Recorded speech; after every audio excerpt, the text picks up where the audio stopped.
안녕하세요. 지혜의 숲에서 길을 찾는 여러분과 함께하는 시간입니다. 혹시 누군가와 대화하면서 마치 단단한 벽에 대고 이야기하는 듯한 답답함을 느껴본 적 있으신가요? 내 생각이나 감정은 전혀 받아들여지지 않고 오직 상대방의 주장만이 유일한 진리처럼 여겨지는 순간들 말입니다. 오늘 우리는 바로 그 답답함의 근원, 나르시시스트의 아주 깊은 내면적 특성 하나를 파헤쳐보고자 합니다. 그것은 바로 모호함을 견디지 못하는 그들의 치명적인 약점입니다. 나르시시스트와 관계를 이어가다 보면 우리는 그들의 행동 저변에 아주 강력한 망상적 사고가 깔려 있음을 깨닫게 됩니다. 여기서 망상이란 현실과 동떨어진 신념을 의미합니다. 그들은 자신만의 세상 속에서 스스로 진리를 선포합니다. 내가 옳다고 말했으면 그것은 무조건 옳은 것이다. 이 한 문장이 그들의 세상을 지배하는 법칙입니다. 토론이나 타협의 여지는 존재하지 않습니다. 이것이 바로 그들의 망상입니다.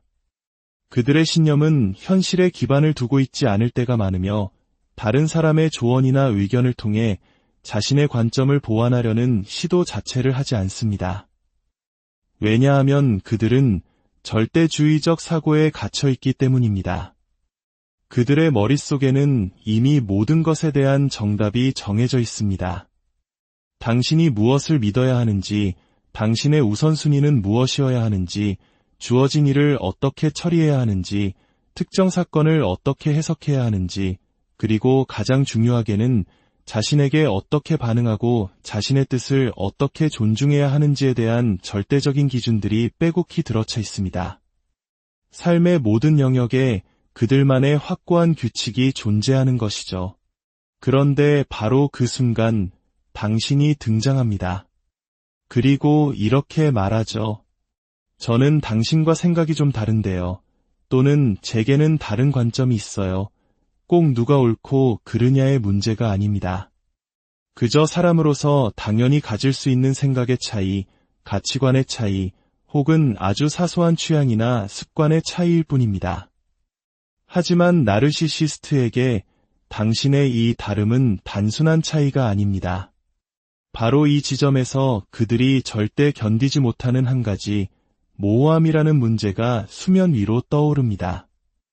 그리고 이 모호함은 그들을 더욱 깊은 병리적 상태로 몰아넣는 기폭제가 됩니다. 원래 모든 인간관계에는 어느 정도의 모호함이 내재되어 있습니다. 세상에 100% 확실한 것은 없으며 특히 사람과 사람 사이의 관계에서는 더욱 그렇습니다. 앞으로 일이 어떻게 펼쳐질지 확신할 수 없고 같은 상황을 두고도 서로 전혀 다른 해석을 내릴 수 있습니다. 때로는 의심이 들기도 하고 하나의 사건에 대해 여러 가지 설명이 가능하기도 합니다. 이처럼 다양한 각도와 가능성이 존재하는 것이 바로 우리가 사는 세상의 자연스러운 모습입니다. 하지만 나르시시스트는 스스로에게 이렇게 말합니다. 나는 그런 걸 감당할 수 없어. 그들은 당신이 자신과 똑같이 생각하지 않는다는 사실 자체를 받아들이지 못합니다. 글쎄, 확실하지 않네. 여러 각도에서 한번 살펴볼까? 와 같은 유연한 태도는 그들에게 재앙과도 같습니다. 당신과 나 사이에 생각의 차이가 존재한다는 불확실하고 모호한 기운이 감도는 순간 그들의 머릿속은 경고등이 켜집니다. 나는 이미 모든 걸 파악했어. 내 말을 들어. 까다롭게 굴지 마. 그들은 당신이 단지 다른 의견을 가진 것이 아니라 자신을 거부하고 있다고 단정해버립니다. 당신과 그들 사이에 존재하는 이 모호한 간극을 인식하는 순간 나르시시스트의 파괴적인 행동 패턴은 걷잡을 수 없이 악화되기 시작합니다. 첫째, 그들의 요구는 더욱 거세지고 강압적으로 변합니다. 소통 방식은 반드시 해야 해, 절대 해서는 안 돼, 당연히 해야지와 같은 명령적인 언어들로 가득 차게 됩니다. 모호함을 없애기 위해 당신을 강력하게 통제하려 드는 것입니다. 둘째, 비난의 칼날이 당신을 향합니다. 당신은 뭘 제대로 할 줄 아는 게 없어 당신의 생각, 이성, 존재 자체에서 온갖 종류의 흠을 찾아내고 사소한 것까지 물고 늘어집니다. 셋째, 논쟁 스타일은 극도로 호전적으로 변합니다. 당신이 자신의 뜻에 동조하지 않는다는 사실을 참지 못하고 더욱 적대적이고 비이성적인 방식으로 분노를 표출합니다. 넷째, 당신을 멍청한 사람으로 규정하며 자신의 우월감을 확인하려 듭니다. 당신을 깔아뭉갰으로써 자신의 존재 가치를 느끼는 것입니다. 다섯째, 주변 사람들을 끌어들입니다. 이른바 삼각관계 만들기를 통해 다른 사람들에게 당신이 얼마나 비상식적인지를 설득하고 그들을 자기 편으로 만들어 당신을 고립시킵니다. 그리고는 이렇게 말하죠.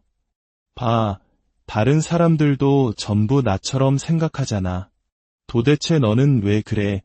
이 모든 행동들은 모호함을 제거하고 상황을 자신의 통제하에 두려는 필사적인 몸부림입니다.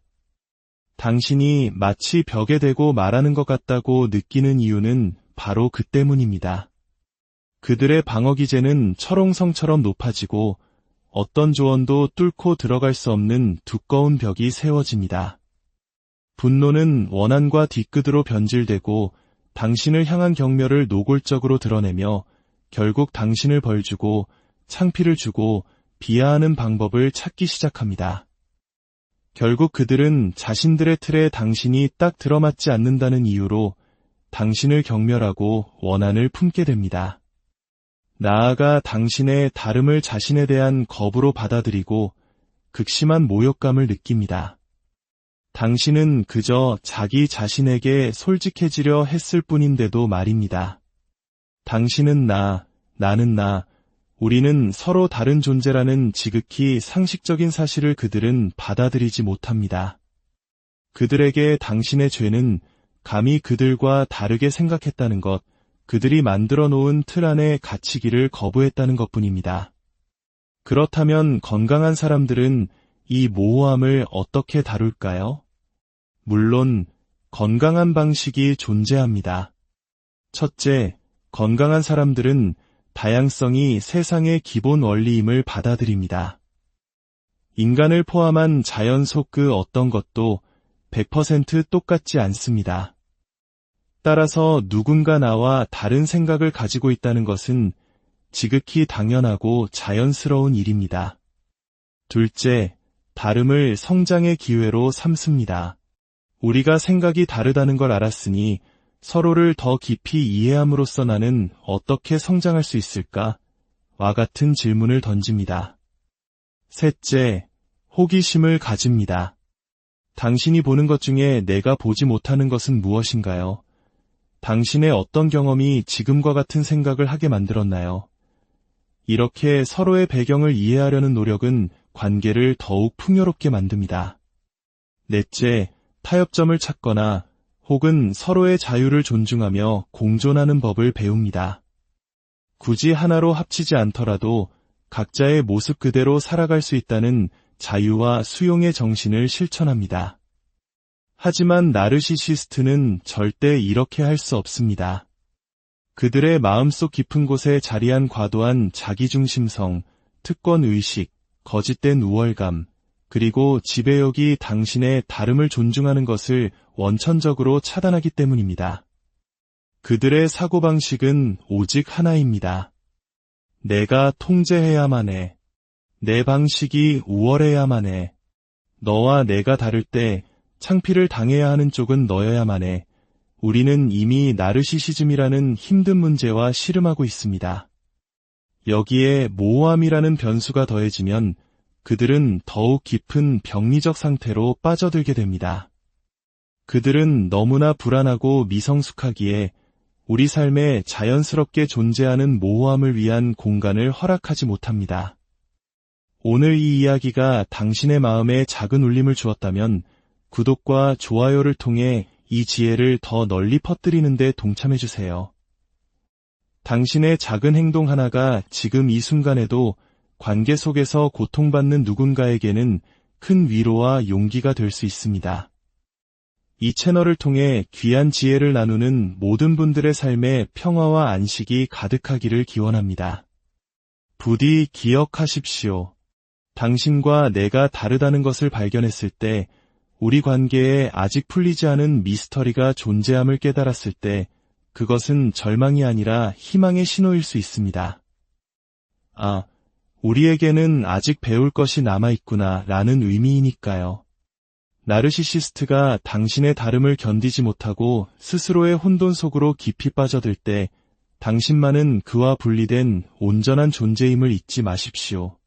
그들의 강요에 순응할 필요는 없습니다. 당신의 존엄과 평화를 지키며 묵묵히 당신의 길을 걸어가십시오.